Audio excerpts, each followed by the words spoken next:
Morning students. आज हम BSc second year की आयरन एलिमेंट्स के कुछ बाइनरी कंपाउंड्स हैं उसके बारे में अध्ययन करेंगे। इससे पहले आप लोगों ने मैग्नीशियम के कंपाउंड्स के बारे में यानी बाइनरी कंपाउंड्स के बारे में अध्ययन कर रखा है इससे पहले वीडियो में।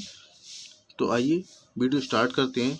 तो देखिए कि आयरन का परमाणु क्रमांक मैंने इससे पहले आपको टेबल दिखा रखी थी और मैं दिखा रहा हूँ। देखिए हम फर्स्ट सीरीज के एलिमेंट्स के बारे में अध्ययन कर रहे हैं। देख लीजिए हम लोग यहाँ से आपके स्कैंडियम से लेकर के और जिंक तक के अध्ययन कर रहे हैं। तो हमने scandium, titanium, beryllium, chromium, magnesium के बाइनरी कंपाउंड्स के बारे में अध्ययन कर रखा है। अब इसके बाद हम Fe आयरन के बारे में अध्ययन करेंगे। ठीक है, तो इसका जो आवर्त है वो 4 है और ग्रुप इसका 8 है। ठीक है, तो इसके बारे में अध्ययन करेंगे और किस तरीके से उपयोग किए जाते हैं। तो देखिए परमाणु क्रमांक इसका 26 है, चिन्ह इसका Fe है, समूह इसका 8 है और आवर्त 4 है। अब इसके कुछ ऑक्साइड हैं जो आपके सिलेबस में दे रखे हैं।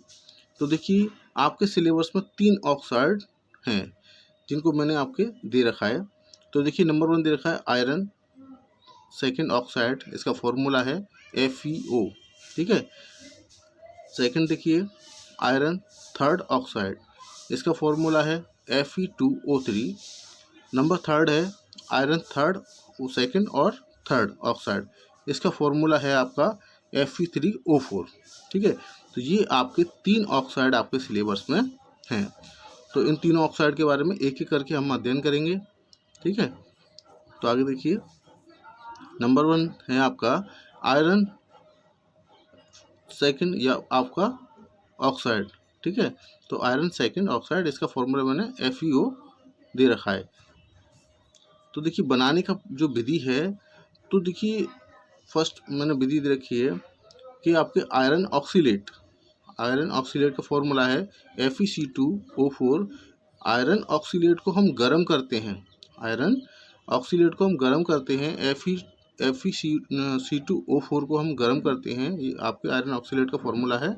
इसको हम गर्म करते हैं तो आपका फेरिक ऑक्साइड यानी कि आयरन थर्ड ऑक्साइड प्राप्त होता है और साथ में कार्बन मोनोऑक्साइड और कार्बन डाइऑक्साइड गैस भी बनती है।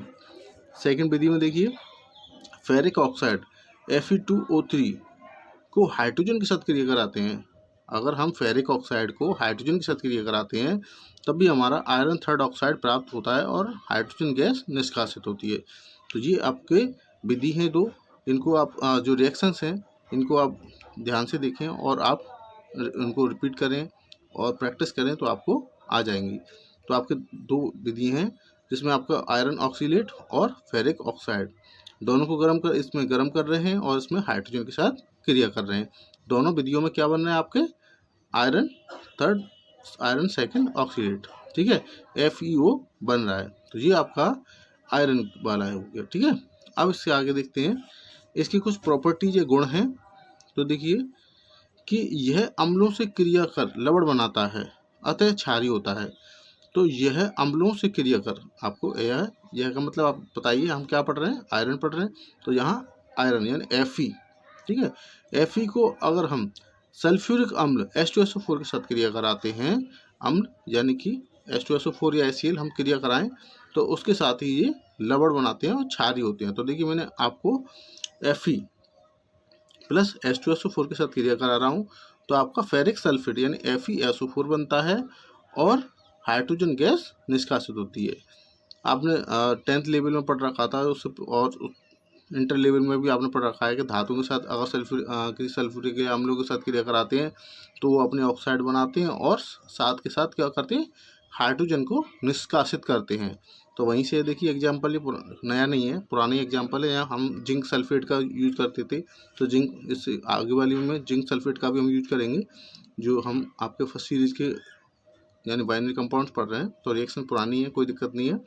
तो Fe प्लस H2SO4 को रिएक्शन कराते हैं तो ये आपका फेरिक ऑक्साइड बनाते हैं। ठीक है, और साथ में हाइड्रोजन गैस निष्कासित करते हैं। देखिए इसका अब सेकंड देखिए कि आयरन ऑक्साइड थर्ड, इसका फॉर्मूला आपका Fe2O3। तो देखिए यह प्रकृति में, यह नेचर में या प्रकृति में हेमेटाइट तथा लिमोनाइट्स अयस्कों के रूप में पाया जाता है, यानी कि फ्री अवस्था में नहीं पाया जाता, ये अयस्कों के रूप में यानी कि हेमेटाइट्स या लिमोनाइट्स के अयस्कों के रूप में पाया जाता है। ठीक है, अब देखिए यह फेरस सल्फेट को गर्म करके प्राप्त किया जाता है, यानी FeSO4 फेरिक सल्फेट को गर्म करके प्राप्त किया जाता है। मैंने जैसे आपको पहले ही बता रखा फार्मूले में, इसका फॉर्मूला है Fe2O3। ठीक है, इसको प्राप्त करने के लिए मैंने क्या कर रहा हूँ कि यह फेरस सल्फेट को गर्म करके प्राप्त किया जाता है। तो FeSO4 गर्म किया तो आपका Fe2O3 plus sulphur dioxide plus sulphur trioxide, इसके साथ साथ सल्फर डाइऑक्साइड और सल्फर ट्राइऑक्साइड भी बनते हैं। तो ये आपकी आयरन ऑक्साइड थर्ड बनाने की विधि है। अब इसकी देखिए कुछ प्रॉपर्टीज है। तो यह लाल रंग का चूर्ण होता है।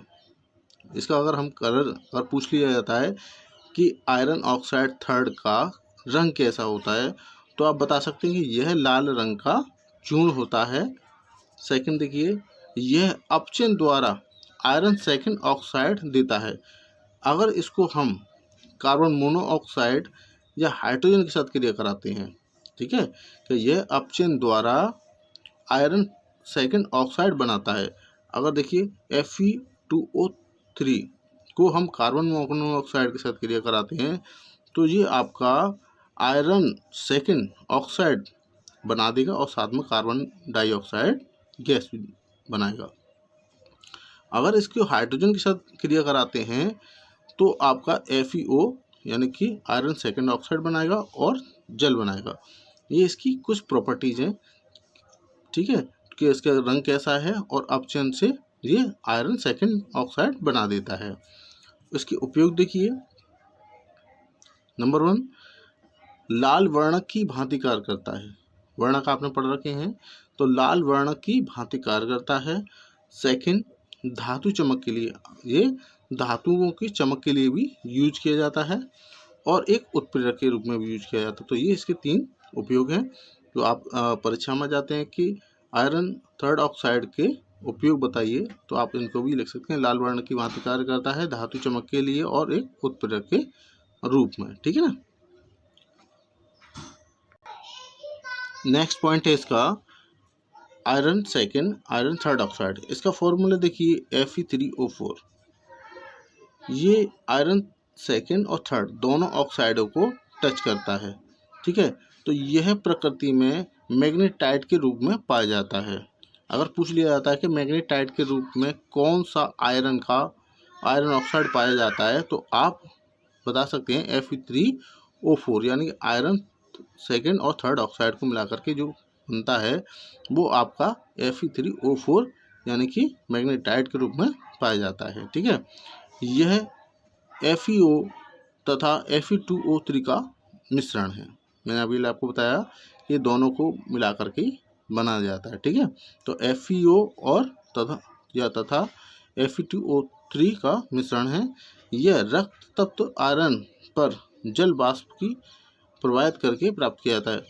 रक्त तत्व, अगर हम आयरन को रक्त तत्व या बिल्कुल लाल, आप जानते हैं रक्त तत्व का मतलब होता है जैसे कि लाल कलर हो जाता है। अगर आयरन Fe यानी लोहा है, उसको हम जब गर्म करते हैं उच्च टेम्परेचर पर तो लाल हो जाता है बिल्कुल।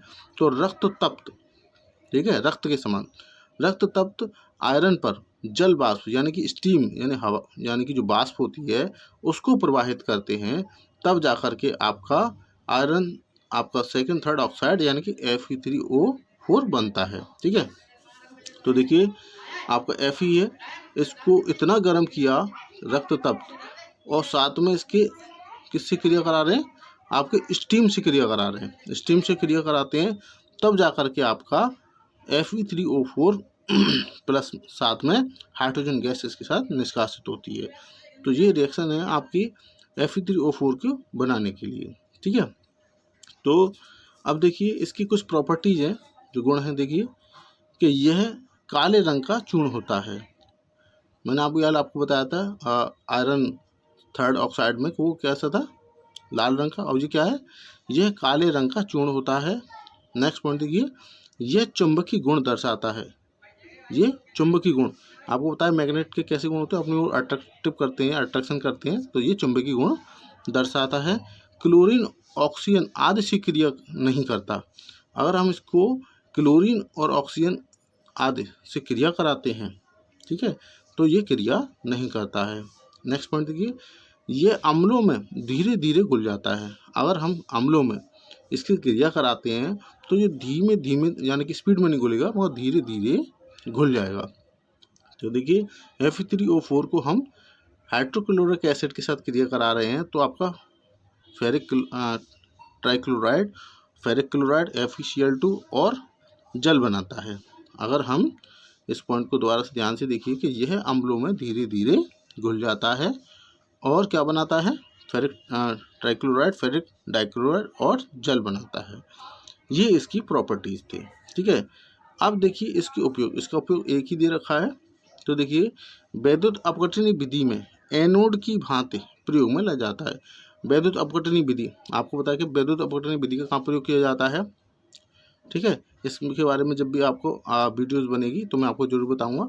और आपने पहले ही पढ़ रखे हैं कि वैद्युत अपघटनी विधि में और एनोड और कैथोड, ठीक है, ये आपने पढ़ रखे हैं। तो इसमें भी थोड़ा सा अगर पीछे का याद आ रहा हो या आने वाले समय में कोई वीडियो बनती है तो मैं आपको इसके बारे में जरूर बताऊंगा, ठीक है। तो वैद्युत अपघटनी विधि में एनोड की भांति प्रयोग में लाया जाता है, एनोड के रूप में प्रयोग लाया जाता है, ठीक है। ये हमारा आयरन कंप्लीट हो जाता है, आयरन के ऑक्साइड, ठीक है। इससे आने वाली वीडियो में हम आपके बताते हैं, ठीक है, कार्बन कोबाल्ट के बारे में।